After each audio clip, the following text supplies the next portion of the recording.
Suscríbete a Venganza Perfecta. Ahora, comencemos con esto. La lluvia golpeaba contra el parabrisas de la camioneta de Ramón Campos mientras conducía por la sierra de Durango que se oscurecía. Su teléfono estaba en el portavasos, en silencio por ahora, que era exactamente como él lo prefería, a 4 estados de distancia de casa, asesorando en un contrato de seguridad privada que pagaba lo suficientemente bien como para mantener a su hija, Elena, cómoda en la universidad. A los 42 años, Ramón había cambiado sus días en las Fuerzas Especiales de la Marina por la vida más tranquila de un contratista, aunque las cicatrices en sus nudillos y la forma en que sus ojos nunca dejaban de escanear contaban una historia diferente. El trabajo había sido un fracaso.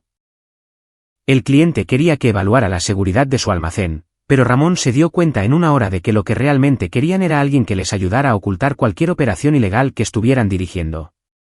Se había marchado, se había guardado sus honorarios de consulta y había comenzado el largo viaje de regreso a Morelos. Llegaría a casa a medianoche si se apresuraba. Su teléfono zumbó. Elena. Sonrió a pesar de su agotamiento y presionó el botón del altavoz. Hola, cariño. ¿Llamas para decirme que sacaste un 10 en ese examen de química? Silencio, luego respiración. Respiración pesada, de pánico. Papá. Su voz salió estrangulada, apenas por encima de un susurro. Papá. ¡Oh, Dios! Todo el cuerpo de Ramón se puso rígido. Su mano se apretó en el volante. Elena, ¿qué pasa? Hay hombres afuera. Puedo verlos a través de la ventana. 8 de ellos.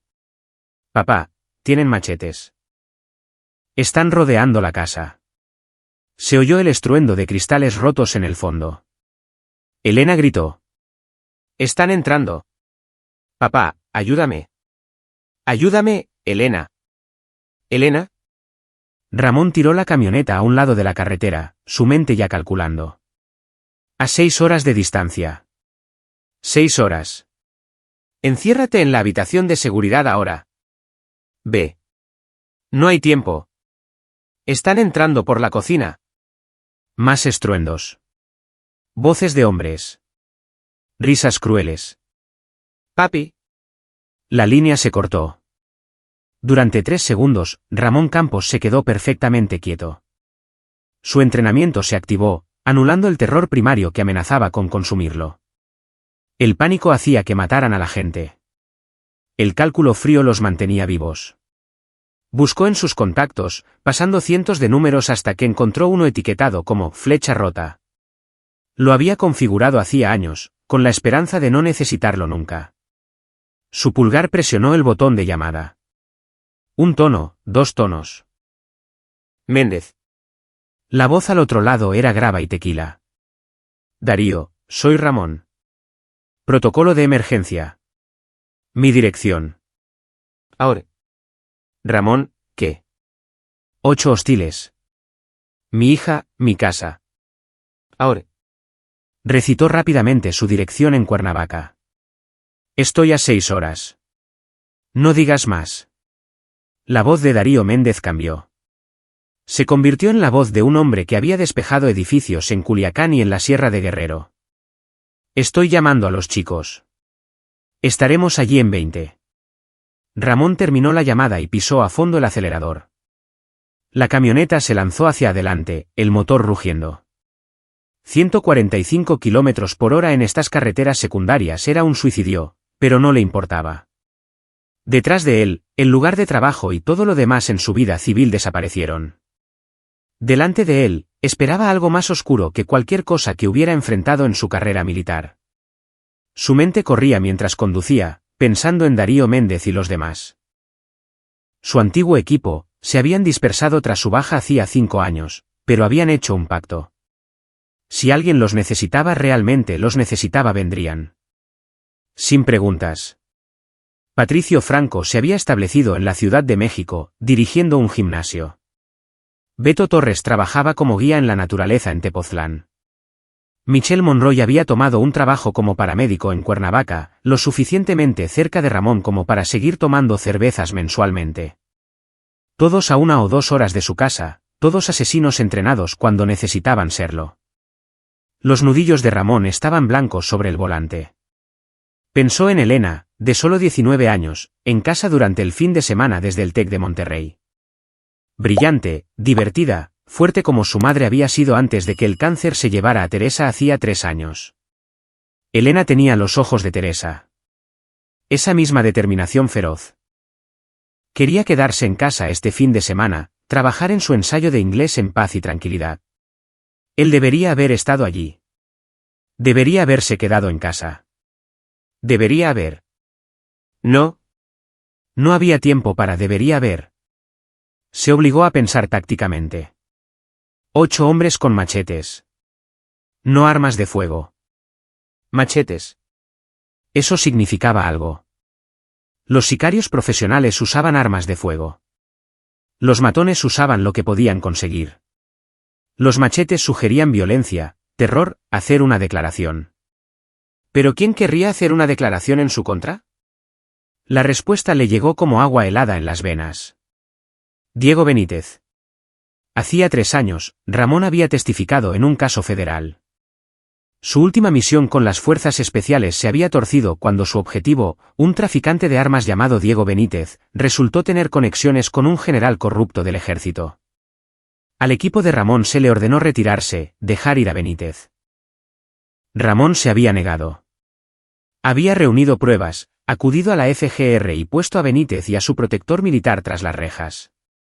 Benítez había jurado venganza desde los escalones del tribunal. Quemaré todo lo que amas, Campos. A todos los que amas.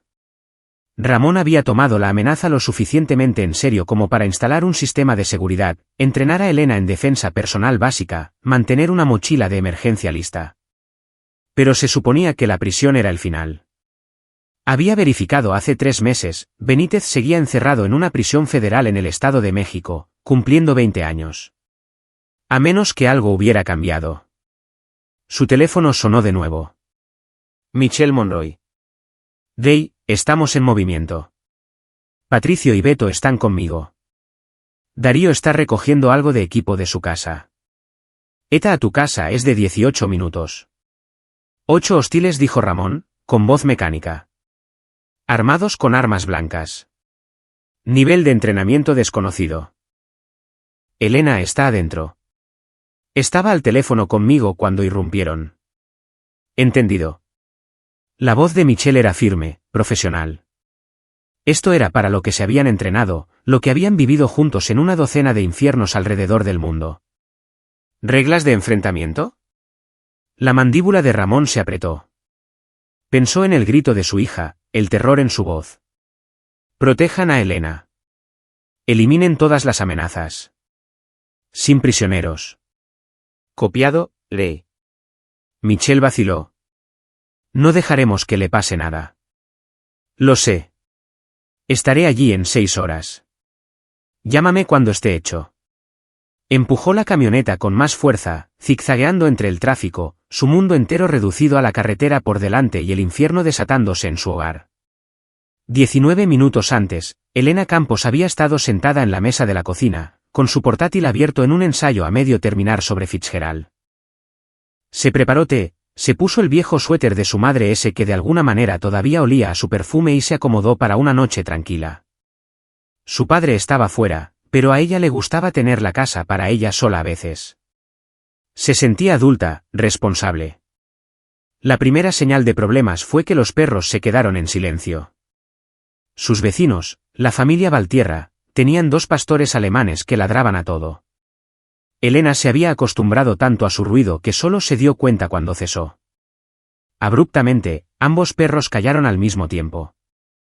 Levantó la vista de su portátil, frunciendo el ceño. A través de la ventana de la cocina, podía ver la línea de árboles en la parte trasera de su propiedad.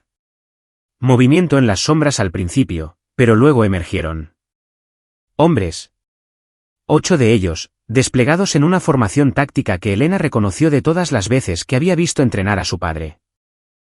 Iban vestidos con ropa oscura, con las caras cubiertas con pañuelos. Cada uno llevaba un machete, las hojas brillando bajo las luces de seguridad. El entrenamiento de Elena se activó. No te congeles. No grites. Actúa. Agarró su teléfono, marcó a su padre y mantuvo la voz baja mientras se alejaba de las ventanas. Sus manos temblaban mientras explicaba lo que estaba viendo. La voz de su padre al otro lado era lo único que la mantenía alejada del pánico total. Entonces la primera ventana explotó. Entraron rápido, profesionales. No eran atacantes aleatorios. Conocían la distribución de la casa, sabían dónde golpear. Elena corrió hacia las escaleras, pensando en la habitación de seguridad que su padre había instalado en el armario del dormitorio principal. Pero un hombre apareció en la parte superior de las escaleras, con el machete levantado, sonriendo detrás de su pañuelo. Ella se desvió a la izquierda hacia la sala de estar. La voz de su padre gritaba en su memoria desde todas esas lecciones de defensa personal. Si no puedes correr, peleas. Con todo lo que tengas. Ojos, garganta, entrepierna. Sin reglas. Un hombre se abalanzó sobre ella desde el pasillo. Elena agarró una lámpara de la mesa auxiliar y la balanceó con todas sus fuerzas. Conectó con su cabeza, la cerámica rompiéndose. Él tropezó. Ella pasó corriendo junto a él, dirigiéndose a la puerta principal. Otro hombre le bloqueó el paso.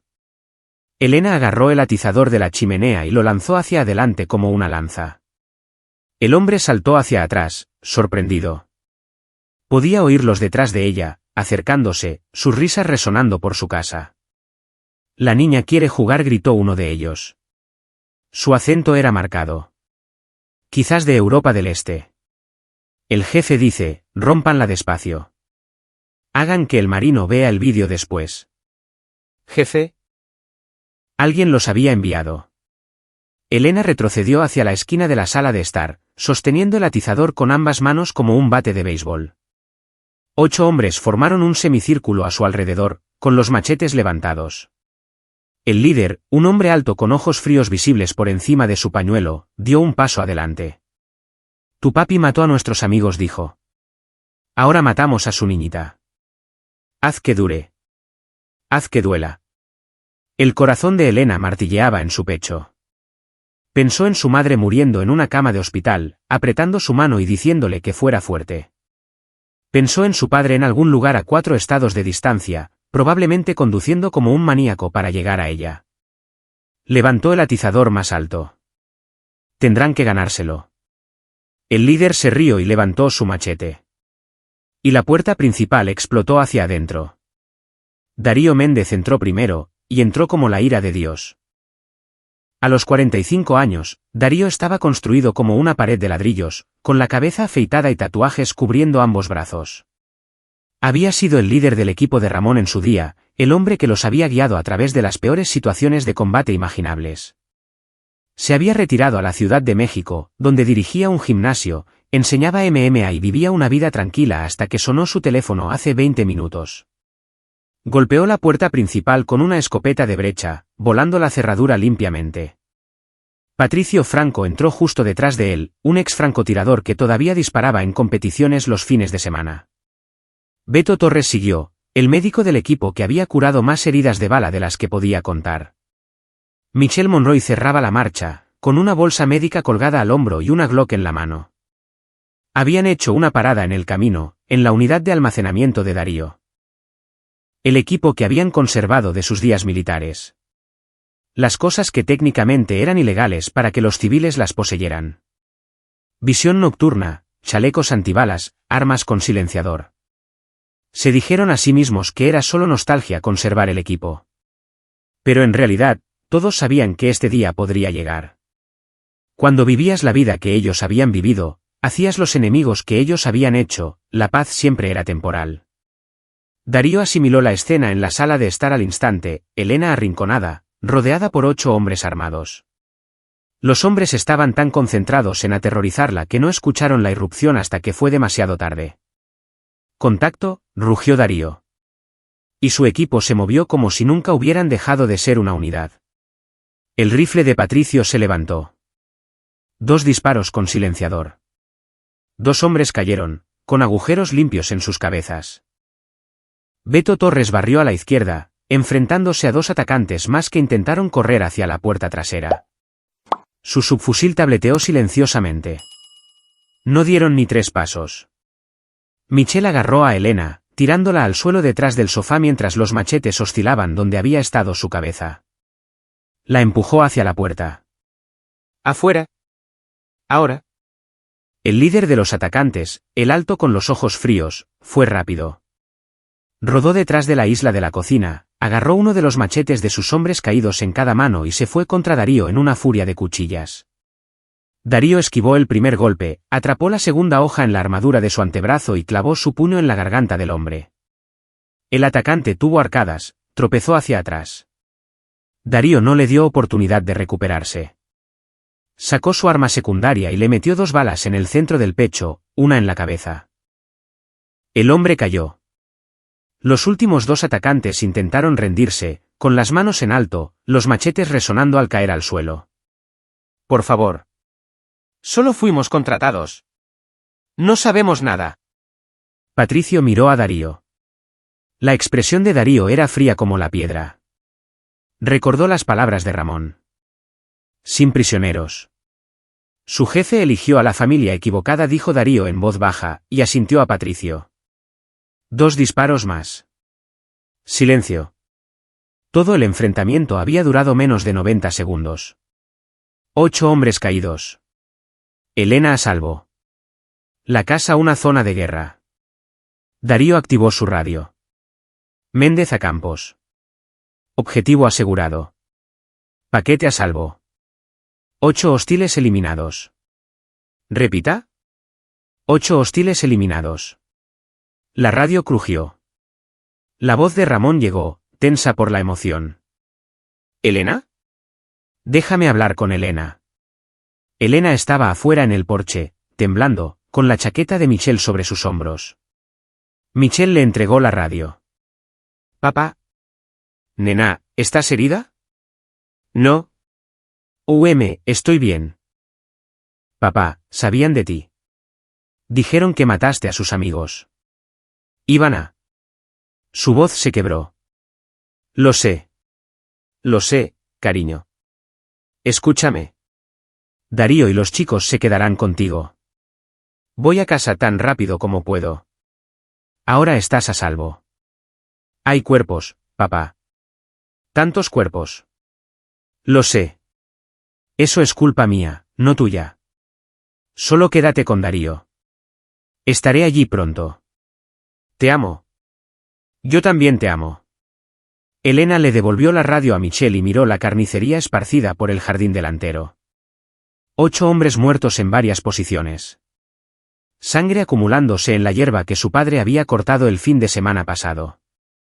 Debería haber estado horrorizada. Debería haber estado traumatizada.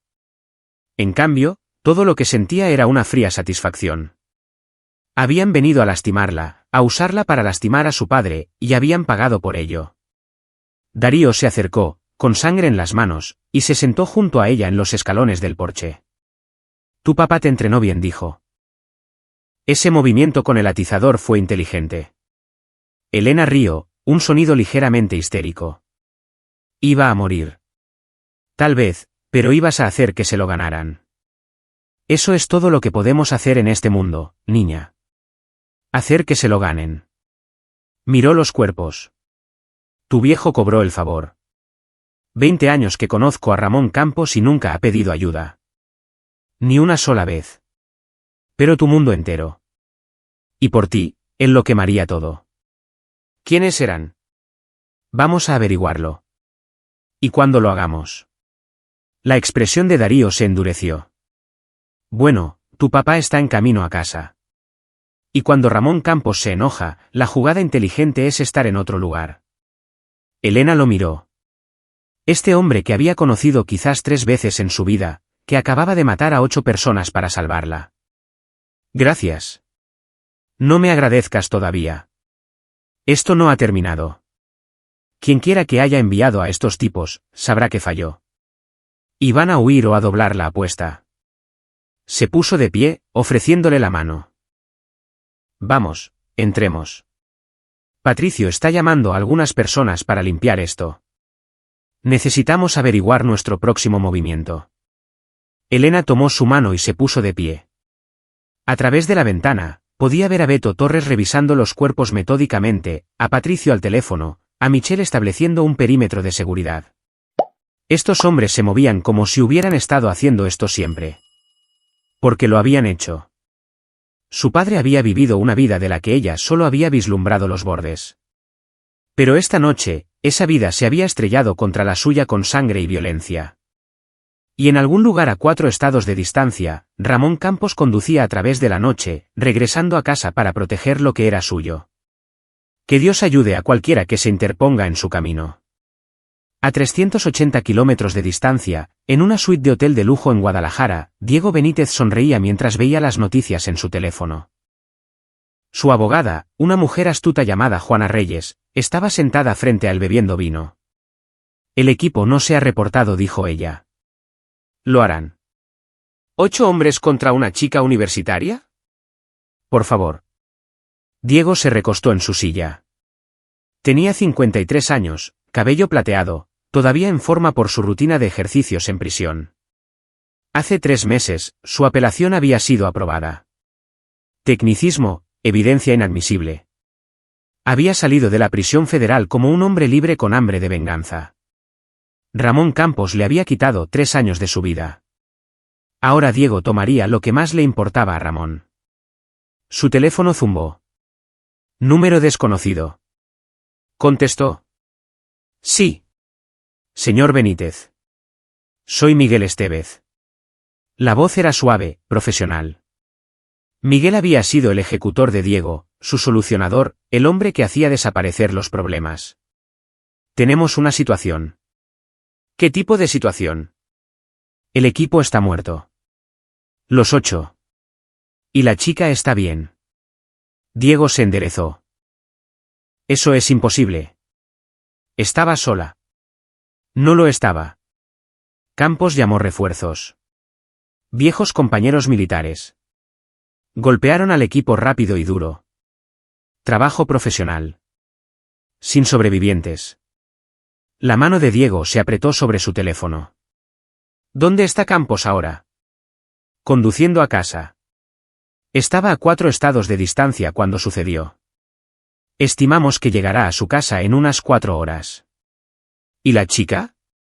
Todavía en la casa con el equipo que la salvó. Están estableciendo un perímetro, haciendo llamadas. Señor, estos no son aficionados. Son operadores de fuerzas especiales. Si indagan sobre quién envió al equipo de sicarios, rastrearán hasta nosotros. Diego se puso de pie y caminó hacia la ventana, mirando el horizonte de Guadalajara. Había planeado esto con mucho cuidado. La pandilla de los machetes criminales convictos que había contratado a través de intermediarios imposibles de rastrear hasta él. Se suponía que grabarían todo. Enviarle el vídeo de Elena Campos muriendo lentamente. Luego se lo enviaría a Ramón con una nota, ahora estamos a mano. Pero había salido mal. Y si el equipo de Ramón estaba investigando, encontrarían las conexiones. Diego había cubierto bien sus huellas, pero no perfectamente. Nada era perfecto. ¿Dónde estás?, preguntó Diego. Zacatecas. En la casa de seguridad. Tenemos 6 hombres más aquí, más el técnico que está manejando las comunicaciones. Quémalo. Quema todo. Mata a cualquiera que pueda hablar. Luego desaparece. Señor, si huimos. No estamos huyendo. Nos estamos reubicando. No he terminado con Ramón Campos. Ni por asomo. La voz de Diego se volvió fría. Él cree que ganó. Cree que salvar a su hija significa que se acabó. No. Ahora voy a mostrarle cómo se siente la verdadera pérdida. Pero lo hacemos de manera inteligente. Esperamos. Observamos. Y cuando él piense que está a salvo de nuevo, atacamos. Entendido. ¿Qué hay del propio Campos? Te estará buscando. Déjalo buscar. Tengo abogados, coartadas, un rastro de papel que muestra que soy un ciudadano reformado. No puede tocarme. No legalmente. Diego sonrió. Y si intenta algo ilegal, bueno, entonces haré que lo encierren de verdad. De cualquier manera, gano. Terminó la llamada y se volvió hacia Juana. Necesitamos adelantar el cronograma de la otra cosa. Ella arqueó una ceja. ¿Las conexiones políticas? Pensé que querías esperar. Ya no. Necesito protección. Protección real. Jueces, policía, políticos. Si Campos viene por mí, quiero ser intocable. ¿Qué tan rápido puedes hacerlo realidad? 2 semanas. Tal vez una si presiono. Presiona. Diego caminó de regreso a la ventana. En algún lugar allá afuera, Ramón Campos corría a casa con su hija, probablemente sintiendo que había ganado. Pero el juego apenas comenzaba, y Diego Benítez siempre había sido bueno jugando a largo plazo. Ramón entró en su camino de entrada a las 3:15 de la mañana. 6 horas y 12 minutos desde el momento en que terminó la llamada de Elena hasta ahora. Había roto todos los límites de velocidad, pasado semáforos en rojo, conducido como un hombre poseído. Lo primero que vio fueron los cuerpos. Habían sido dispuestos en una línea en su jardín delantero, cubiertos con lonas. Darío estaba de pie en el porche, con el rifle colgado cruzado en el pecho, luciendo como si nunca hubiera dejado la marina. Detrás de él, las luces brillaban en cada ventana de la casa. Ramón apagó el motor y prácticamente se cayó de la camioneta. Sus piernas estaban rígidas por las horas de conducción, pero apenas lo notó. Tropezó hacia la casa. ¿Elena? ¿Elena? La puerta principal se abrió y ella estaba allí, corriendo escaleras abajo y hacia sus brazos. Ramón la agarró, la sostuvo tan fuerte que temió romperla, y por primera vez en 6 horas, pudo respirar. Estoy bien, papá, susurró Elena en su pecho. Estoy bien. Me salvaron. Ramón miró a Darío por encima de la cabeza de Elena. Su antiguo líder de equipo asintió una vez. No se necesitaban palabras.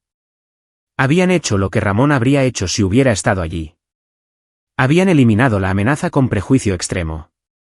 ¿Qué tan mal?, preguntó Ramón en voz baja. Ella luchó bien. Les dio un infierno con un atizador antes de que entráramos. Cortes y moretones menores. Michelle la revisó. Físicamente está bien.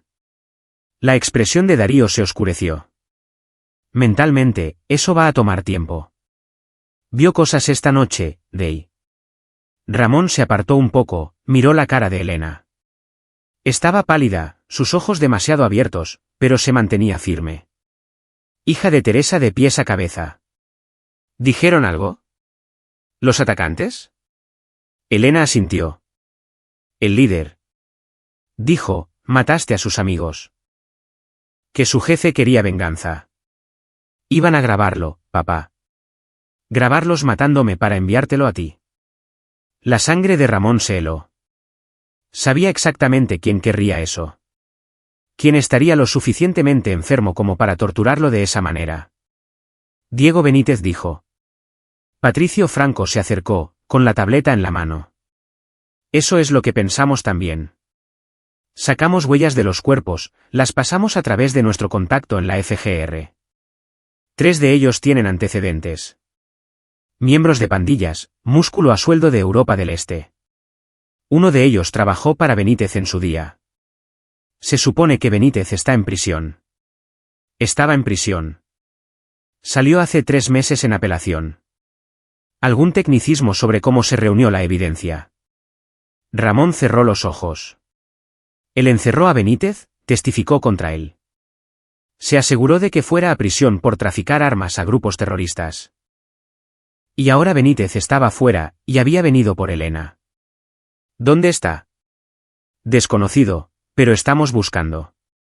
Beto Torres se unió a ellos en el porche. Rey, necesitamos llevar a Elena a un lugar seguro. Esta casa está comprometida.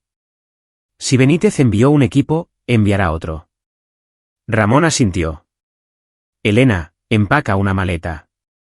Vienes con nosotros. ¿A dónde? A algún lugar donde Benítez no pueda encontrarte. A algún lugar donde nunca pensará buscar. Ramón miró a su equipo, a los hombres que habían salvado la vida de su hija. Y luego nos vamos de caza. Darío sonrió. No era una expresión agradable. Ahora estás hablando nuestro idioma. Dentro de la casa, mientras Elena empacaba sus cosas con Michelle ayudándola, los 4 hombres estaban en el estudio de Ramón. La habitación estaba llena de estanterías, mapas y fotografías de sus días militares. Una pared de recuerdos de una vida que Ramón pensaba que había dejado atrás. Tenemos un problema, dijo Patricio. Benítez es inteligente. Puede tener coartadas, distanciarse del ataque. Incluso si lo encontramos, no podemos simplemente matarlo. No legalmente. ¿Quién dijo algo sobre legalmente? La voz de Ramón era plana, sin emociones. Trató de matar a mi hija. Hizo un vídeo de ello. Eso va más allá de la ley. Eso es personal. Comenzó Beto. No. Ramón lo interrumpió. Sé lo que van a decir. Ahora somos civiles. Tenemos vidas, familias, cosas que perder.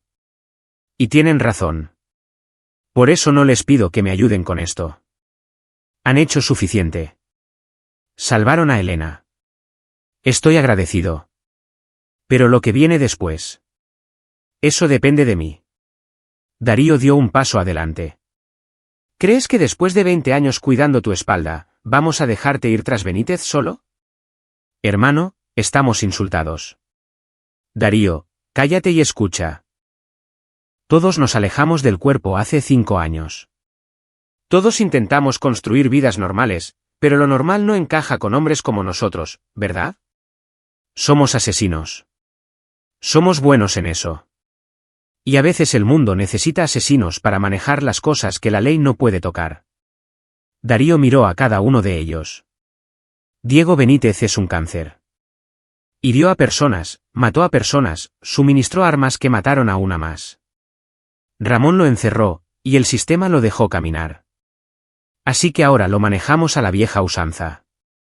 La manera correcta. Patricio asintió. Estoy dentro.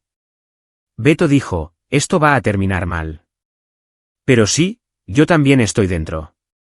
Michelle apareció en la puerta. Elena ha empacado.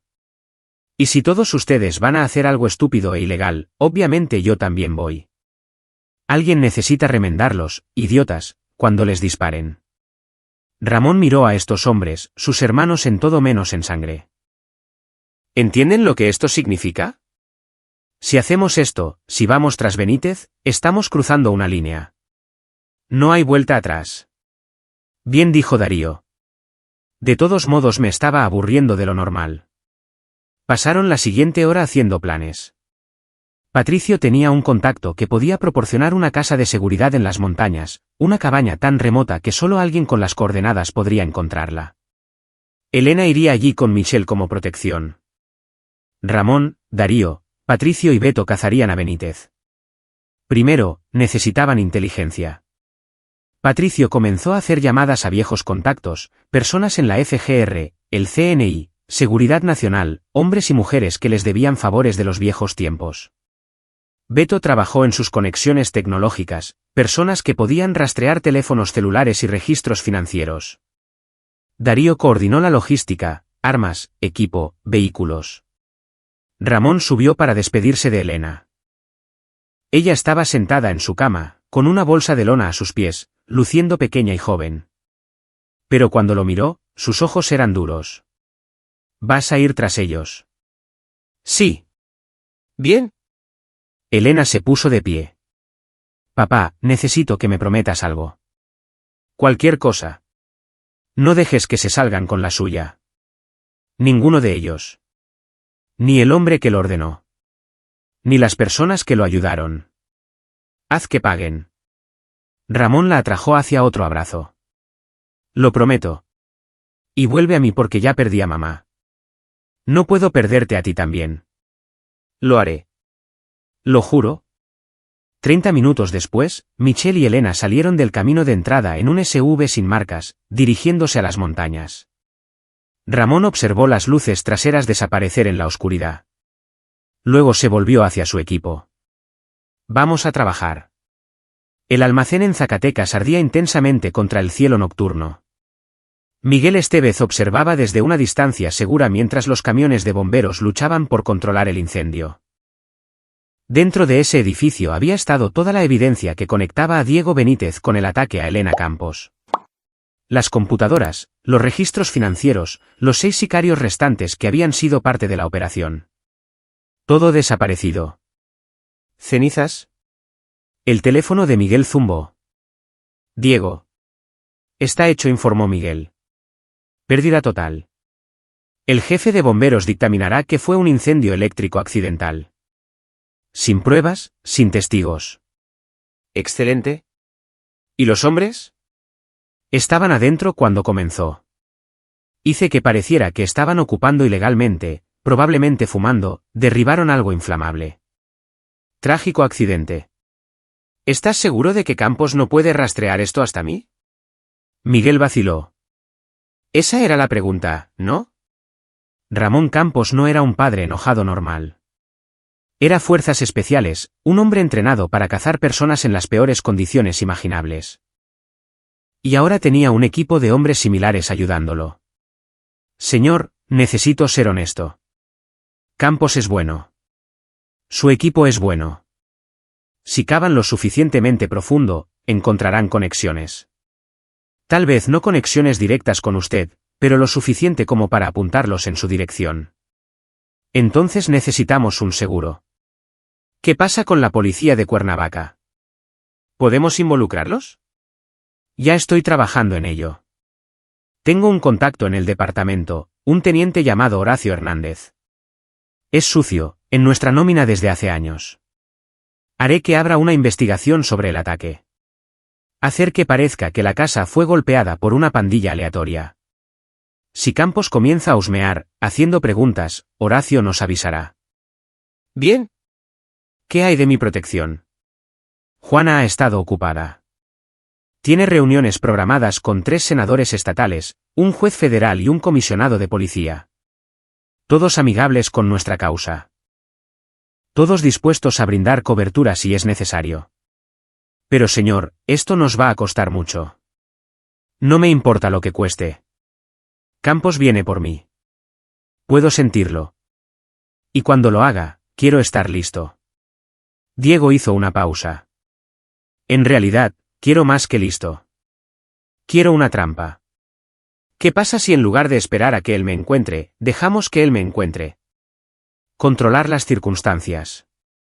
Miguel consideró esto. ¿Quiere traerlo?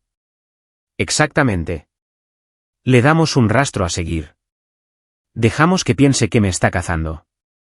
Y luego activamos la trampa. Usamos su ira contra él. Hacemos que haga algo estúpido.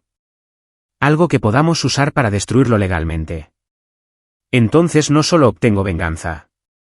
Puedo verlo pudrirse en prisión por el resto de su vida. Eso es peligroso. También lo es Ramón Campos. Pero no llegué a donde estoy jugando a lo seguro. Prepáralo. Quiero contingencias. Quiero planes de respaldo. Y quiero que Campos piense que tiene el control hasta el momento en que le pongamos la soga al cuello. Sí, señor. Miguel terminó la llamada y miró hacia el almacén en llamas.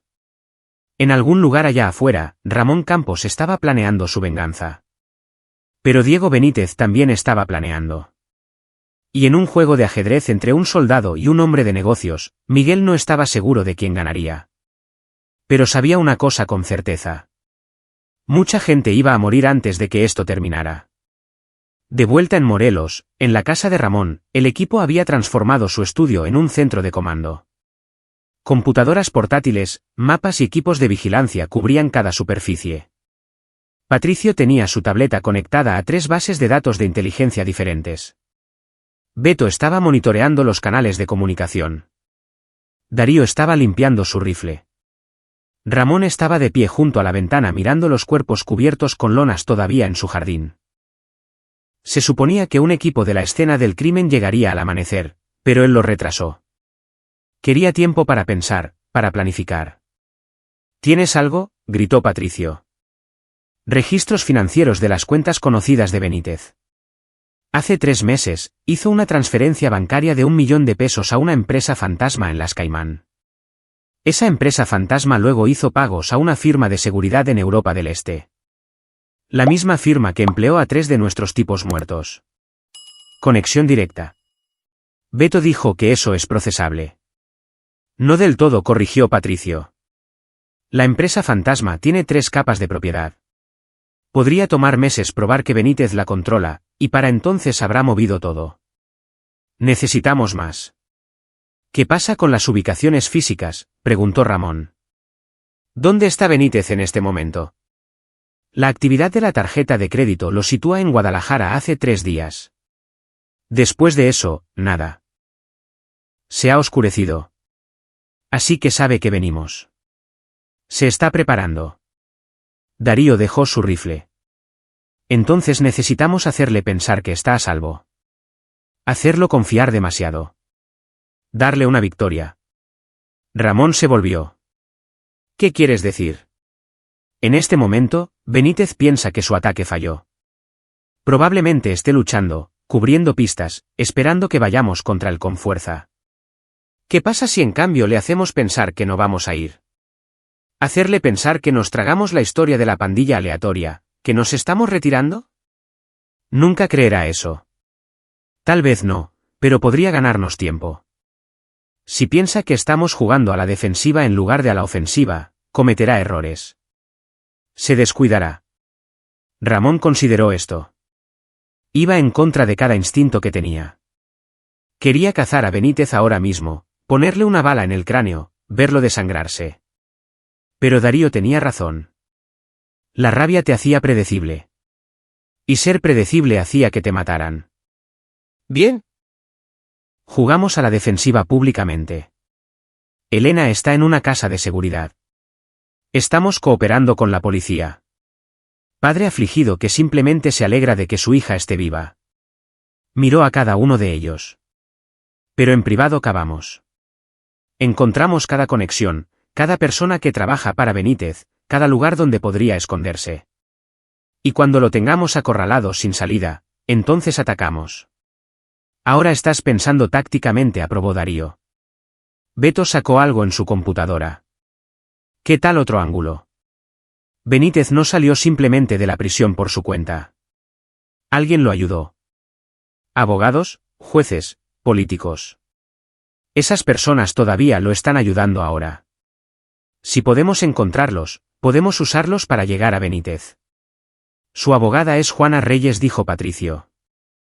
Abogada defensora de alto poder de Guadalajara.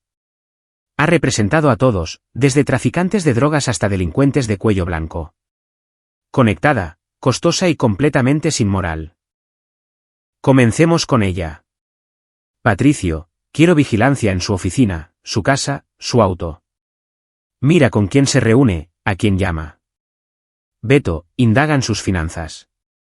Mira si Benítez le está pagando o si hay alguien más financiando esta operación.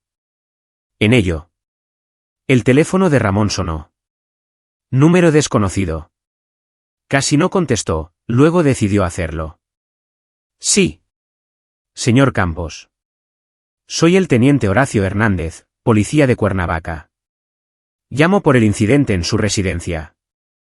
Los ojos de Ramón se entrecerraron. ¿Qué pasa con eso? Me gustaría pasar, hacerle algunas preguntas, obtener su declaración sobre lo que sucedió. Queremos atrapar a quien le hizo esto a su hija. Mi declaración es simple. 8 hombres atacaron mi casa, intentaron lastimar a mi hija y obtuvieron lo que merecían. Entiendo que esté molesto, señor Campos, pero necesitamos seguir el procedimiento. Hay cuerpos en su jardín. Esta es una escena del crimen. Cooperaré con su investigación, teniente, pero en este momento, mi prioridad es la seguridad de mi hija. Por supuesto. Por supuesto. ¿Cómo está ella? El informe decía que no estaba herida. Algo en la voz de Hernández hizo que los instintos de Ramón se encendieran. Demasiado interesado, demasiado específico. Miró a Darío y articuló, rastrea esta llamada. Darío inmediatamente se puso a trabajar en otra computadora portátil. Ella está bien. Conmocionada, pero bien. ¿Bien? ¿Bien? ¿Y dónde está ella ahora? Nos gustaría obtener su declaración también. Ella está en un lugar seguro. La traeré cuando esté seguro de que no hay más peligro. Señor Campos. Necesito enfatizar que podemos proporcionar protección policial. ¿Cómo protegieron mi casa de 8 hombres con machetes? No gracias, teniente. Manejaré la seguridad de mi hija yo mismo. Hubo una pausa. Señor, entiendo que es militar, pero este es un asunto civil ahora. Necesitamos que nos deje hacer nuestro trabajo. Les estoy dejando hacer su trabajo. Siéntanse libres de investigar. Procesen la escena del crimen. Demonios, hagan un desfile para los hombres que salvaron a mi hija. Pero no me digan cómo proteger a mi familia. ¿Estamos claros? Otra pausa. Cristalino. Señor Campos, estaré en contacto. La línea se cortó. Darío levantó la vista de su computadora portátil. La llamada fue enrutada a través de 3 torres de telefonía celular diferentes, pero obtuve una ubicación. Estaba llamando desde el centro de Cuernavaca. Pero Rey, algo anda mal. Esa llamada duró exactamente 2 minutos y 15 segundos. Lo suficiente para mantenerte en la línea, pero no lo suficiente para rastrear completamente. Como si supiera lo que estaba haciendo. Está trabajando para Benítez, dijo Ramón con certeza. Ese no era un policía tratando de resolver un crimen. Ese era un espía tratando de recopilar inteligencia sobre la ubicación de Elena.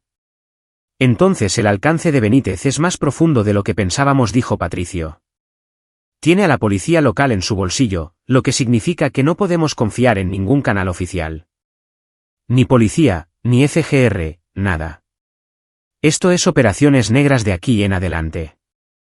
Encontramos a Benítez nosotros mismos y lo manejamos nosotros mismos. Beto abrió una nueva pantalla. Acabo de recibir los registros telefónicos de Juana Reyes. Hizo una llamada hace 20 minutos a un número desconocido. ¿Quieren apostar que ese número es Benítez? ¿Puedes rastrearlo? Trabajando en ello. Dame 10 minutos. Mientras Beto trabajaba, Ramón caminó de regreso a la ventana. El amanecer rompía sobre las montañas, pintando el cielo en tonos de rosa y oro. Hermosa mañana. El tipo de mañana que a Teresa le solía encantar cuando se sentaba en el porche con su café y simplemente observaba al mundo despertar. Se había ido hace 3 años, pero Ramón todavía sentía su presencia a veces, especialmente ahora. Ella habría sabido exactamente qué decirle a Elena, cómo consolarla. Ramón era bueno en muchas cosas, pero consolar no era una de ellas. Lo tengo, anunció Beto. El número que Reyes llamó pertenece a un teléfono desechable, pero rebotó en una torre de telefonía celular en Veracruz. Si tuviera que adivinar, ahí es donde se esconde Benítez. Veracruz. Ramón sacó un mapa en su teléfono. 400 kilómetros al este, 5 horas de viaje. O un viaje de 3 horas si estás loco. Y definitivamente estamos locos, agregó Darío con una sonrisa. Necesitamos más inteligencia antes de movernos. Veracruz es una gran ciudad. No podemos simplemente conducir hasta allí y esperar tropezar con Benítez. Patricio, contacta a tu contacto en la base naval de Antón Lizardo.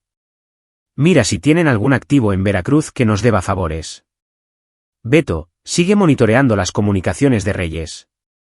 Y Darío, empieza a empacar el equipo. Llevaremos la camioneta esta vez, la que tiene el logotipo falso del servicio de mensajería. Menos llamativo que 4 tipos con equipo táctico. Ramón asintió. Salimos en 2 horas. Eso nos da tiempo también para... Su teléfono zumbó. Mensaje de texto de un número desconocido. Lo abrió. Era una fotografía. Elena entrando en la casa de seguridad en las montañas, tomada desde la distancia, pero lo suficientemente clara. Y debajo de la foto, un mensaje. Sé dónde está. Puedo alcanzarla cuando quiera, pero soy un hombre deportivo, Ramón. Así que, aquí está el trato. Vienes a mí solo, y la dejaré fuera de esto. Tú y yo, arreglamos esto cara a cara. O envío otro equipo, y esta vez no fallarán. Tienes 24 horas para decidir. Las manos de Ramón temblaban mientras mostraba el teléfono a Darío. Ese hijo de P, gruñó Darío. Nos ha estado rastreando todo este tiempo. La casa de seguridad está comprometida. Necesitamos mover a Elena ahora. Ya estoy llamando a Michelle. Patricio tenía su teléfono en la oreja. Michelle, tenemos un problema. Alguien encontró la cabaña. Necesitas reubicar a Elena inmediatamente. No nos digas a dónde vas.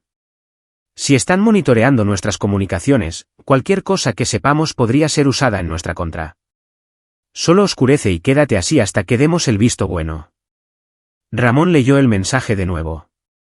24 horas. Ven solo. Era obviamente una trampa. Benítez lo quería aislado, vulnerable, fácil de matar. Pero la alternativa era poner a Elena en riesgo de nuevo. No, dijo Darío, leyendo la expresión de Ramón. Lo que sea que estés pensando, no negociamos con terroristas, y seguro que no entramos en trampas obvias.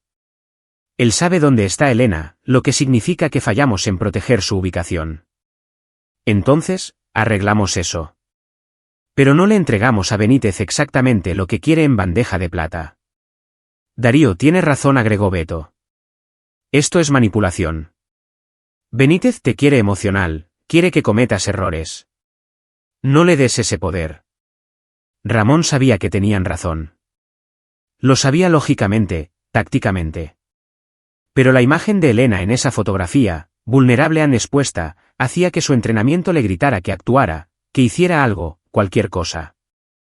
Hacemos una contraoferta, dijo Patricio de repente. Dile a Benítez que te reunirás con él, pero en tus términos. Elige una ubicación que controlemos. Trae refuerzos de todos modos. Convierte su trampa en nuestra trampa. Nunca aceptará. Tal vez no, pero nos gana tiempo. Tiempo para mover a Elena de manera segura. Tiempo para reunir más inteligencia.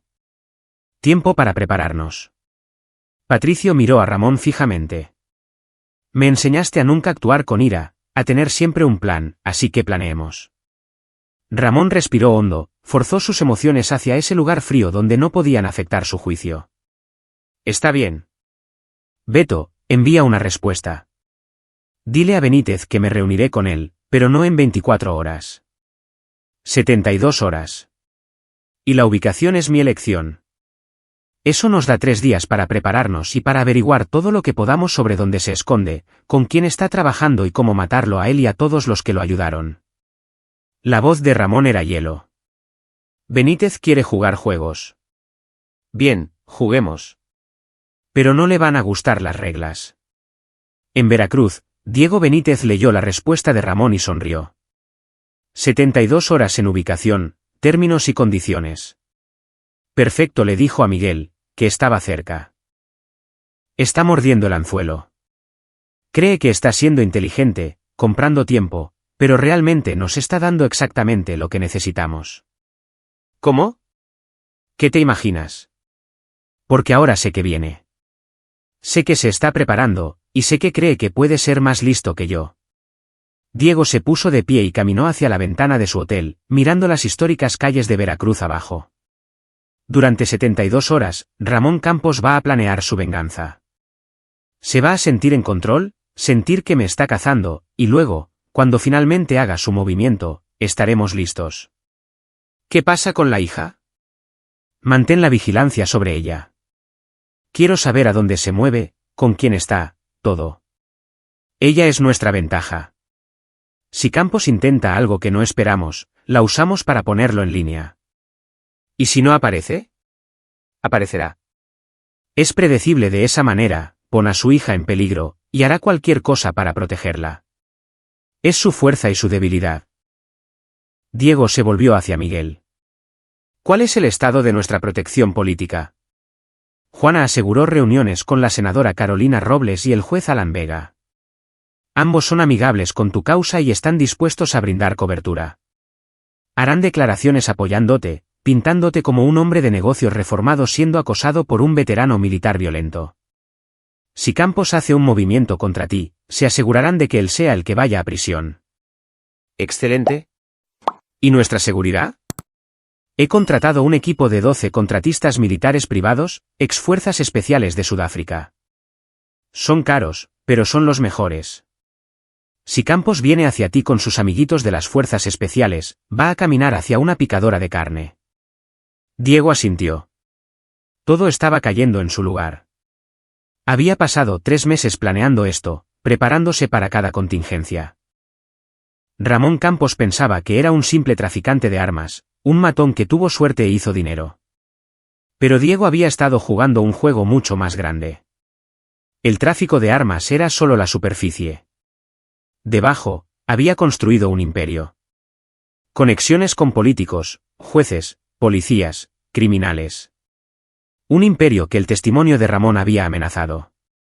Pero ahora ese imperio era más fuerte que nunca y Diego lo estaba usando para destruir al hombre que intentó destruirlo. 72 horas, dijo en voz alta. Y luego Ramón Campos aprende que a algunos hombres no se les puede ganar. Algunos hombres siempre ganan. Pero en las montañas de Morelos, en una cabaña tan remota que no aparecía en ningún mapa, Elena Campos se sentó con Michelle Monroy e hizo sus propios planes. Había visto la fotografía llegar al teléfono de Michelle, se había visto a sí misma en la mira de quienquiera que estuviera cazando a su padre. Y tomó una decisión. Enséñame, le dijo a Michelle. Él levantó la vista de limpiar su rifle. ¿Enseñarte qué? Todo. Cómo disparar, cómo pelear, cómo sobrevivir. Mi papá y sus amigos van tras las personas que hicieron esto. ¿Pero qué pasa si fallan? ¿Qué pasa si les sucede algo? No puedo simplemente sentarme aquí indefensa. Necesito ser capaz de protegerme a mí misma. Michelle la estudió cuidadosamente. Tenía 19 años, todavía técnicamente una niña, pero había cero en sus ojos ahora. Algo que no había estado allí antes del ataque. El trauma o rompía a las personas o las forjaba más fuertes. Elena estaba siendo forjada. Tu papá no querría. No me importa. Mi papá no está aquí. Y quienquiera que sean estas personas, saben dónde estoy. Así que, o me enseñas tú o lo averiguo yo misma. Tu elección. Michelle suspiró. Había conocido a Ramón durante 20 años y había visto a Elena crecer desde la distancia. Era la hija de su padre, eso era seguro. Terca, valiente, dispuesta a hacer lo que fuera necesario. Bien, pero hacemos esto bien. Sin medidas a medias, sin atajos. Si voy a enseñarte, vas a aprender de la manera en que nosotros aprendimos, de la manera difícil. Elena asintió. ¿Cuándo empezamos? Ahora mismo. Michelle se puso de pie y caminó hacia las bolsas de equipo que trajeron. Sacó una Glock 19, la revisó y luego se la entregó a Elena. Primera lección, respeta el arma. No es un juguete. No es un accesorio, es una herramienta. Y como cualquier herramienta, es tan buena como la persona que la usa. Durante las siguientes 2 horas, Michelle entrenó a Elena en seguridad básica de armas de fuego, agarre, postura, imagen de mira. Era una aprendiz rápida, absorbiendo todo lo que él decía. Se mudaron afuera a un campo de tiro improvisado que él había establecido, y Elena disparó sus primeros tiros. El retroceso la sorprendió, pero se ajustó rápidamente. Al final de la sesión, estaba agrupando disparos dentro de un círculo de 15 centímetros a 7 yardas. No genial, pero no está mal para una completa principiante. Tienes potencial, admitió Michelle mientras caminaban de regreso a la cabaña. Coordinación mano-ojo natural, pero disparar a papel es diferente de disparar a personas. ¿Puedes hacer eso? ¿Puedes apuntar un arma a otro ser humano y apretar el gatillo? Elena pensó en los hombres que habían invadido su hogar, que se habían reído de lastimarla, de hacer que su padre mirara. Pensó en su madre muriendo, en perder al único padre que le quedaba. Sí, dijo simplemente. Si son ellos o yo, o ellos o mi papá, entonces sí, puedo apretar el gatillo. Michelle asintió. Le creyó. Entonces continuaremos mañana. Pero Elena, una vez que cruzas esa línea, una vez que tomas una vida, no puedes descruzarla. Te cambia. Se queda contigo para siempre. Lo sé.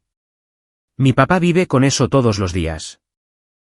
Pero sigue siendo un buen hombre, el mejor hombre que conozco, así que creo que puedo vivir con eso también, si tengo que hacerlo. De vuelta en Morelos, Ramón y su equipo trabajaron durante la noche. Patricio había contactado a un viejo amigo de la naval que proporcionó imágenes satelitales de Veracruz, enfocándose específicamente en áreas donde un hombre como Benítez se escondería. Hoteles de lujo, complejos seguros, propiedad de empresas fantasma. Beto pirateó el sistema informático de Juana Reyes no legalmente, pero nada de esto era legal ya y extrajo sus archivos de clientes, lista de propiedades, casas de seguridad, números de contacto de emergencia, una mina de oro de inteligencia. Darío reunió su equipo, rifles, chalecos antibalas, granadas aturdidoras, equipo de irrupción, todo lo que necesitarían para lo que era esencialmente una misión de asesinato. Y Ramón planeó la operación en sí. Cada detalle, cada contingencia, cada escenario hipotético. Había hecho esto 100 veces en el ejército, planeado redadas en complejos terroristas y laboratorios de drogas y fortalezas enemigas. Esto no era diferente. Excepto que lo era. Porque esta vez era personal. Esta vez estaba luchando por su hija, su familia, todo lo que le quedaba en el mundo. Al amanecer del segundo día, tenían un plan. 3 ubicaciones potenciales donde Benítez podría estar escondiéndose. Una línea de tiempo, puntos de entrada, rutas de extracción, posiciones de repliegue. Era un buen plan, sólido y profesional. Pero Ramón sabía que ningún plan sobrevivía al primer contacto con el enemigo. Algo saldría mal. Alguien saldría herido. Solo tenía que asegurarse de que no fuera uno de su equipo. Nos movemos mañana por la noche, le dijo a Darío, Patricio y Beto mientras se reunían alrededor de la mesa.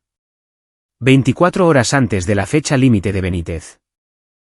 Él esperará que esperemos para venir en su horario. Así que no lo hacemos. Lo golpeamos rápido, fuerte, y cuando no esté listo. ¿Qué pasa con Elena?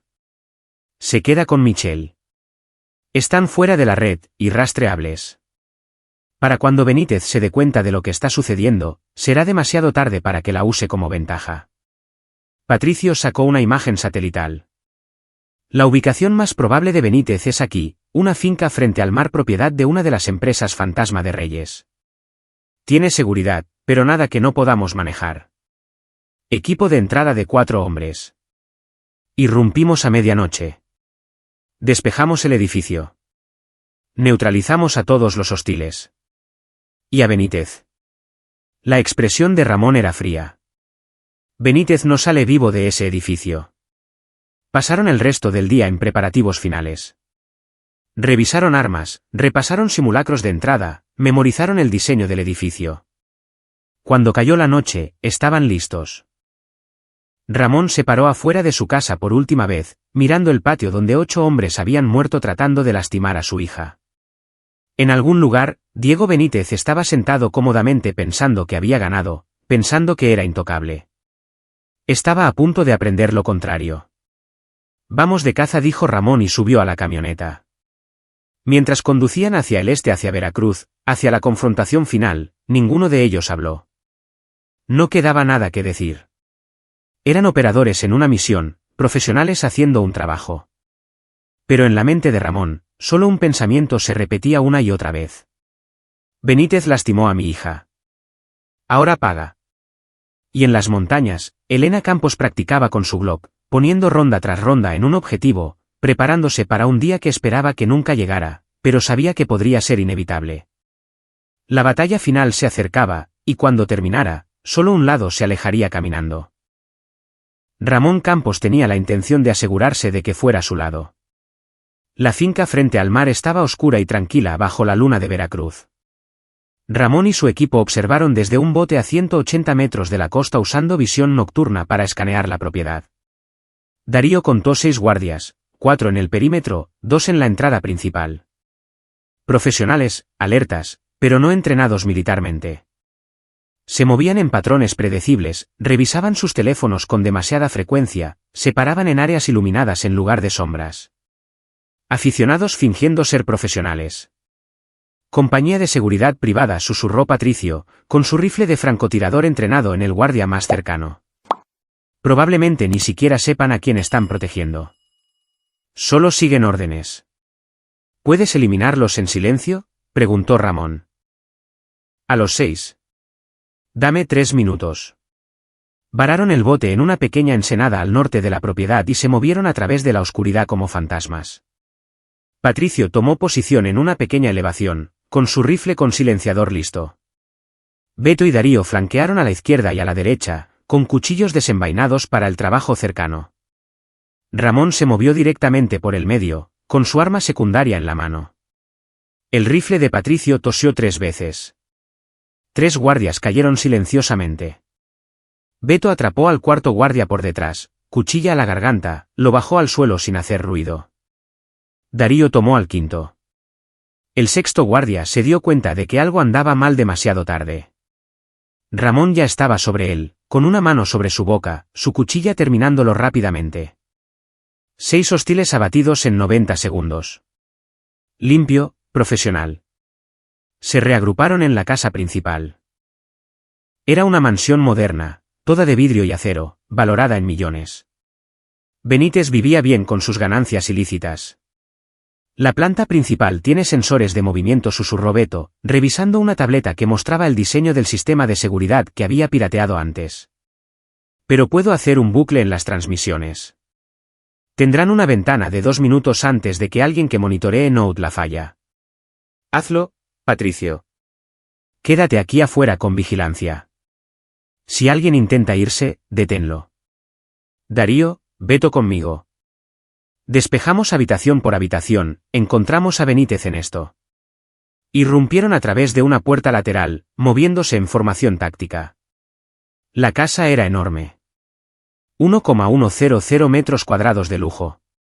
Pisos de mármol, arte costoso, ventanas de piso a techo con vista al mar. Dinero por todas partes, pero sin signos de vida. Demasiado tranquilo, demasiado fácil. Los instintos de Ramón le gritaban, pero ahora estaban comprometidos. Despejaron el primer piso, sala de estar, cocina, estudio, nada. El segundo piso tenía 6 habitaciones, todas vacías. Encontraron evidencia de ocupación reciente, ropa en armarios, comida en la cocina, computadoras portátiles aún calientes, pero sin personas. ¿Dónde diablos están todos?, murmuró Darío. Encontraron la entrada del sótano escondida detrás de un estante de vinos. Las escaleras conducían a la oscuridad. Ramón descendió primero, con su arma en alto, el dedo en el gatillo. El sótano estaba terminado como un centro de comando. Múltiples pantallas de computadora, equipo de vigilancia, y en el centro de la habitación, sentado tranquilamente en una silla de cuero, estaba Diego Benítez. Ramón. Benítez sonrió, abriendo las manos. Justo a tiempo.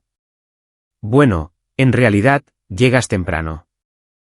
Te esperaba mañana, pero debería haber sabido que intentarías ser inteligente. El arma de Ramón se levantó, apuntando a la cabeza de Benítez. Dame una razón para no apretar este gatillo. Te daré 3. Benítez presionó un botón en su silla. Las pantallas detrás de él se encendieron. Una mostraba a Elena en la cabaña de montaña, con la mira centrada en su cabeza. Otra mostraba a Miguel Estevez y 4 hombres armados fuera de esa cabaña. La tercera mostraba al teniente Hernández y un equipo SWAT reunidos a una cuadra de la casa de Ramón en Cuernavaca. Verás, sabía que vendrías. Sabía que traerías a tu pequeño equipo, así que me preparé. Benítez se inclinó hacia adelante. En este momento, mi hombre Miguel está listo para irrumpir en tu casa de seguridad y matar a tu hija. Una llamada telefónica mía y ella muere. Además, si me matas, mi teléfono enviará automáticamente una señal a Miguel para proceder. Interruptor de hombre muerto. Clásico, pero efectivo. El dedo de Ramón se apretó en el gatillo, pero no disparó. Estás mintiendo. ¿Lo estoy? Mira la pantalla. Esa es una transmisión en vivo. Tu hija está allí ahora mismo, completamente inconsciente de que tiene unos 30 segundos de vida. A menos que hagas exactamente lo que digo. Darío apareció al pie de las escaleras, con su rifle entrenado en Benítez. Dey, esto es una trampa. Necesitamos irnos ahora. No pueden irse. No hasta que resolvamos nuestro asunto. Benítez se puso de pie lentamente, con las manos visibles. Esto es lo que va a pasar. Van a bajar sus armas y vendrán conmigo. Tus amigos se irán y nunca mirarán atrás. Y a cambio, dejo vivir a tu hija. Ella llega a ir a la universidad, crecer, tener una vida normal. Y si me niego, entonces todos mueren. Elena, tus amigos aquí. Porque sí, tengo explosivos plantados en toda esta casa. Mi dedo deja este interruptor de gatillo, todo el edificio explota. Así que, estamos todos juntos en esto, Ramón. O todos nos vamos o nadie lo hace. La mente de Ramón corría. Todo sobre esto gritaba trampa, pero Benítez había cubierto sus bases. Las transmisiones parecían reales. Miguel era lo suficientemente peligroso como para llevar a cabo un asalto a la cabaña y si Benítez realmente tenía explosivos. Déjame llamar a mi hija, dijo Ramón. Verificar que está a salvo. Sin llamadas, sin trucos. Tú decides ahora mismo. Baja tu arma. Ríndete y ella vive. O no y mírala morir en esa pantalla.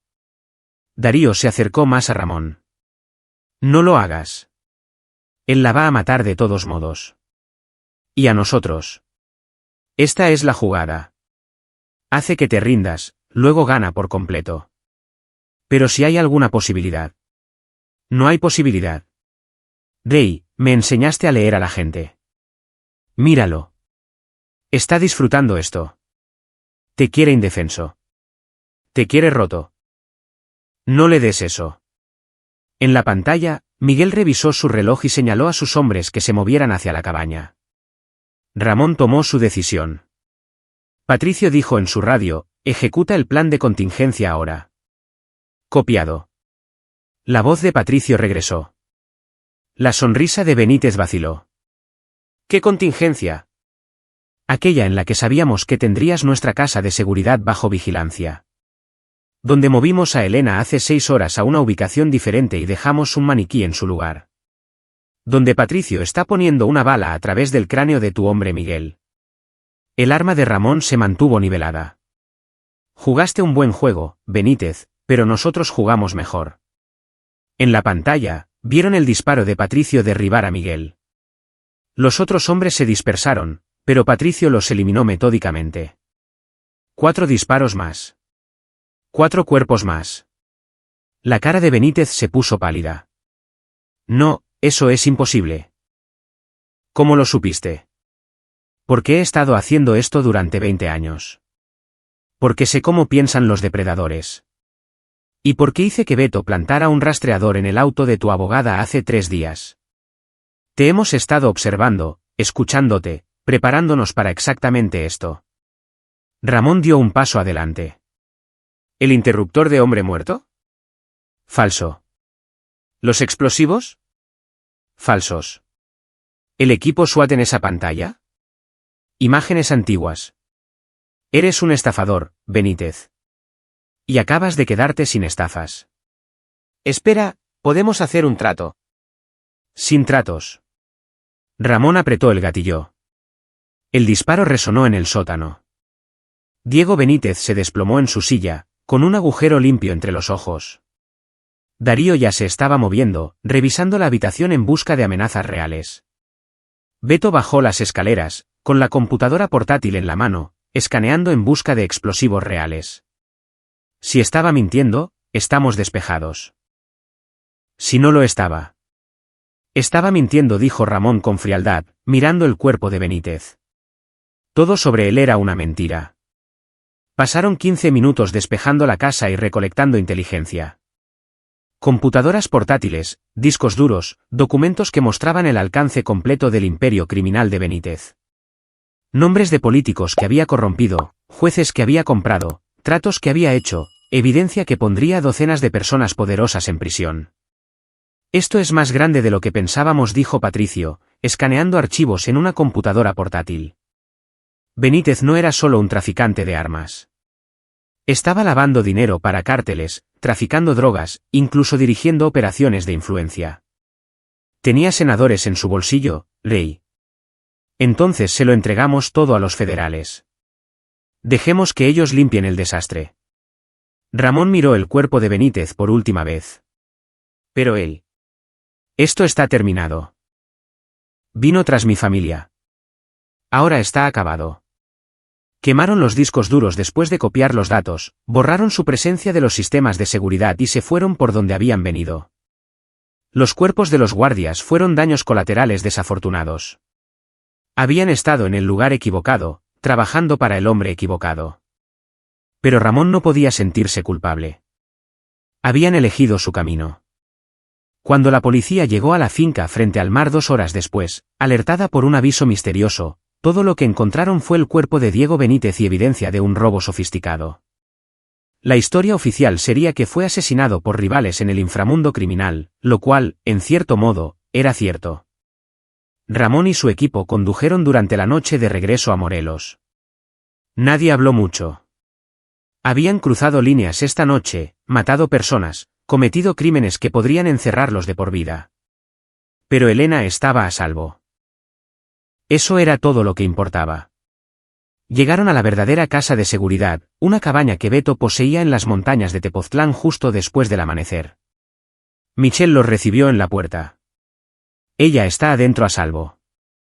Sabe que iban tras Benítez. Ha estado muy preocupada. Ramón entró en la cabaña y allí estaba ella. Elena corrió hacia él y él la atrapó. La abrazó fuerte. ¿Se acabó?, preguntó ella.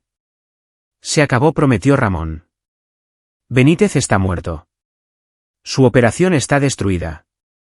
Ya nadie viene por ti. Y su gente, su abogada, los otros. Tenemos pruebas de todos ellos. Suficiente para enterrarlos legalmente. Estarán en prisión a fin de mes. Elena se apartó, lo miró. ¿Lo mataste? Sí. ¿Bien? No hubo vacilación en su voz. Ninguna duda. Se lo merecía.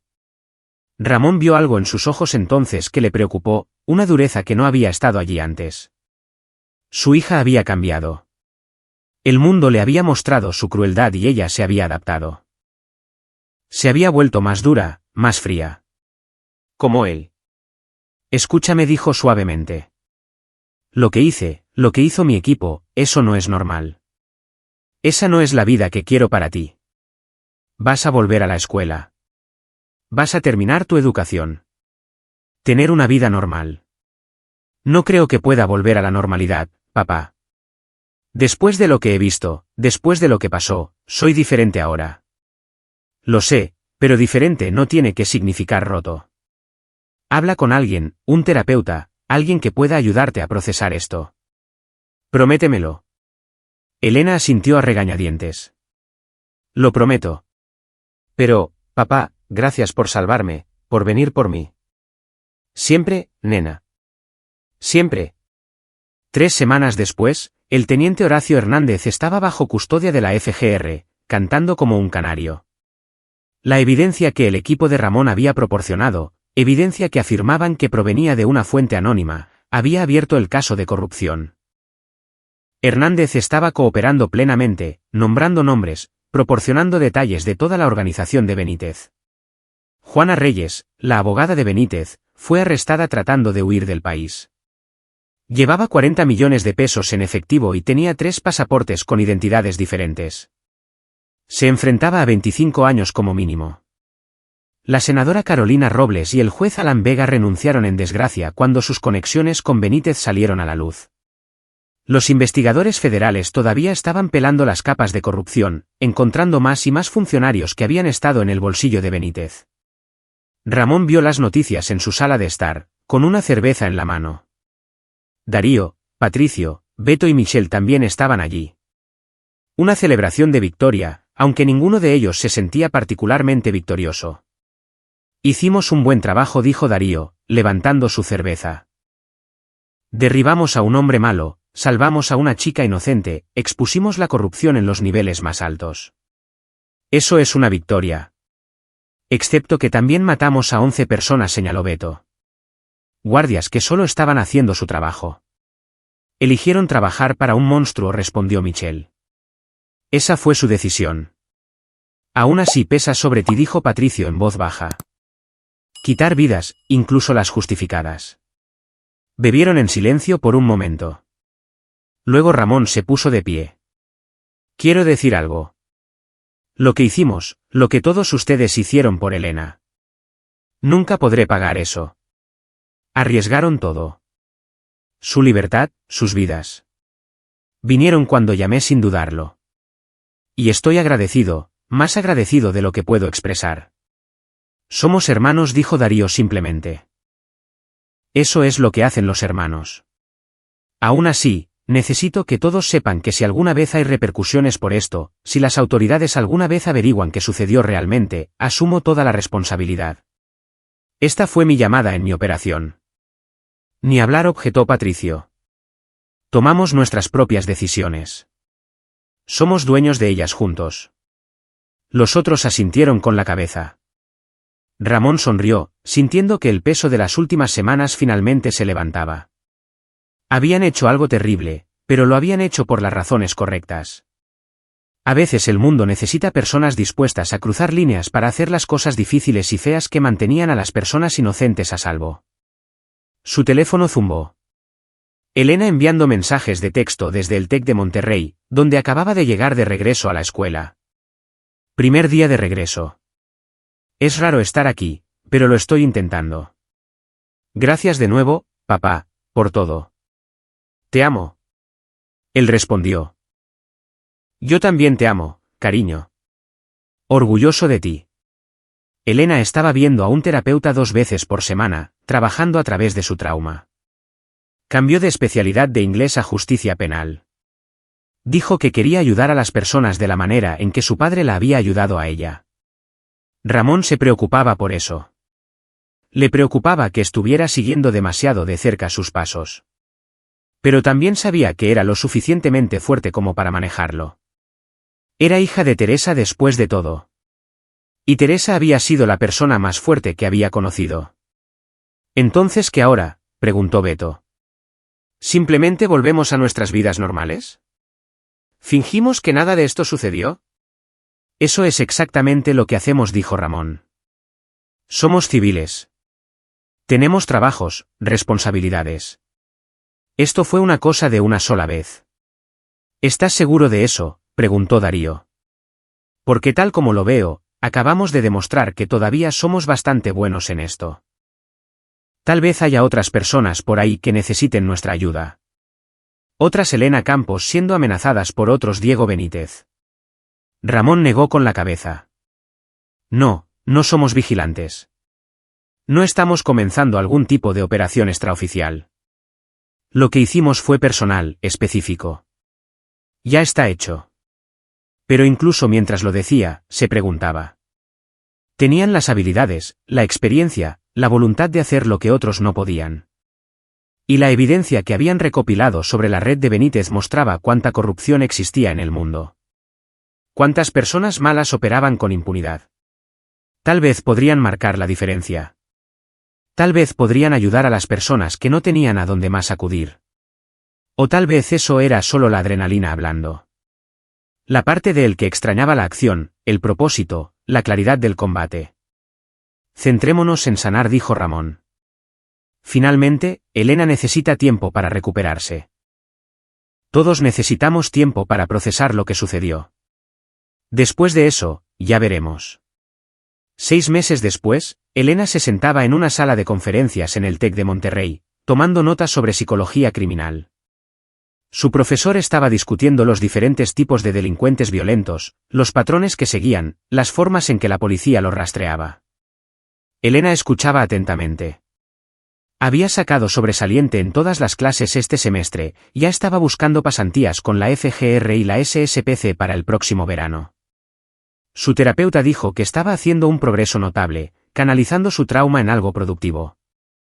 Pero por la noche, Elena todavía tenía pesadillas, todavía se despertaba viendo a esos 8 hombres con sus machetes, escuchando sus risas. Y en esos momentos, pensaba en la sensación de la Glock en su mano, la forma en que Michelle le había enseñado a disparar. La satisfacción de poner balas en el objetivo. Su teléfono zumbó. Mensaje de texto de su padre. ¿Cómo va la escuela? Bien. Aprendiendo mucho. Te extraño. Te extraño también. Ven a casa el fin de semana. Haré tu comida favorita. Nos vemos el viernes. Elena guardó su teléfono y volvió a sus notas. Su profesor estaba hablando sobre los asesinatos por venganza ahora. Sobre cómo casi nunca traían un cierre a las familias de las víctimas, cómo la violencia solo conducía a más violencia. Elena pensó en Diego Benítez muerto en ese sótano. Pensó en todas las personas que su padre y su equipo habían matado esa noche. Y pensó en cómo dormía mejor ahora, sabiendo que esos hombres ya no podían lastimar a su familia. Tal vez el profesor tenía razón. Tal vez la venganza no trajo cierre, pero había traído justicia. Y a veces Elena pensaba que eso era suficiente. De vuelta en Cuernavaca, Ramón colgó su llamada con Elena y miró el sobre en su escritorio. Había llegado esta mañana. Sin dirección de remitente, con matasellos de Jalisco. Dentro había una sola hoja de papel con un nombre, una dirección y una breve descripción de una situación. Joven madre siendo acosada por exnovio. La policía no puede ayudar. Él está conectado. Ella está aterrorizada. Necesita a alguien como tú. Ramón no sabía quién lo había enviado. Tal vez alguien que había oído hablar de lo que pasó con Benítez. Tal vez alguien de sus días militares que recordaba de lo que era capaz. Debería tirarlo a la basura. Debería ignorarlo. Debería mantenerse alejado de los problemas de otras personas. Pero pensó en Elena, en lo cerca que había estado de perderla, en cómo se había sentido cuando esos hombres habían amenazado a su hija, y lo impotente que había estado a 4 estados de distancia. Esta joven madre, quienquiera que fuera, probablemente sentía esa misma impotencia, ese mismo terror. Y Ramón tenía el poder de ayudarla, las habilidades, el equipo, la voluntad de hacer lo que había que hacer. Levantó su teléfono, abrió un mensaje de texto grupal con Darío, Patricio, Beto y Michelle. ¿Alguien interesado en tomar cervezas este fin de semana? Tengo algo que quiero comentarles. Las respuestas llegaron rápidamente. Darío, siempre. Patricio, estoy dentro. Beto, cuenta conmigo. Michelle, ¿qué tipo de algo? Ramón miró el sobre de nuevo, luego la fotografía de Elena en su escritorio. Pensó en Teresa, en la vida que habían construido juntos, en el hombre en el que se había convertido después de perderla. Pensó en la justicia, en el bien y el mal, en la delgada línea entre la civilización y el caos. Y tomó su decisión. El buen tipo de algo. Nos vemos el sábado. Puso el sobre en el cajón de su escritorio, lo cerró con llave y salió. El sol se estaba poniendo sobre las montañas, pintando el cielo en naranjas y rojos brillantes. Hermoso, pacífico. Pero Ramón Campos sabía mejor que la mayoría que la paz era frágil, que el mal existía en el mundo, que a veces los hombres buenos tenían que hacer cosas malas para proteger a los inocentes. Había pasado 5 años tratando de ser normal, tratando de ser solo un padre, solo un contratista, solo un tipo normal. Pero tal vez lo normal no era quien él era. Tal vez siempre estuvo destinado a ser algo más oscuro, algo necesario. Tal vez estaba destinado a ser el hombre al que la gente llamaba cuando no tenían a dónde más acudir. El hombre que venía sin hacer preguntas. El hombre que arreglaba las cosas, sin importar el costo. Ramón Campos, operador de fuerzas especiales, retirado de la Marina, pero nunca verdaderamente terminado de luchar. Y en algún lugar en la oscuridad, otro depredador estaba amenazando a otra persona inocente. Ramón sonrió levemente y caminó de regreso a su casa para comenzar a hacer llamadas, porque la buena batalla nunca terminaba. Simplemente encontraba nuevos campos de batalla y Ramón Campos estaba listo para el siguiente. Aquí es donde nuestra historia llega a su fin. Comparte tus pensamientos en la sección de comentarios. Gracias por tu valioso tiempo. Si disfrutaste esta historia, asegúrate de suscribirte a este canal. Eso me ayudaría mucho. Haz clic en el vídeo que ves en la pantalla y nos vemos.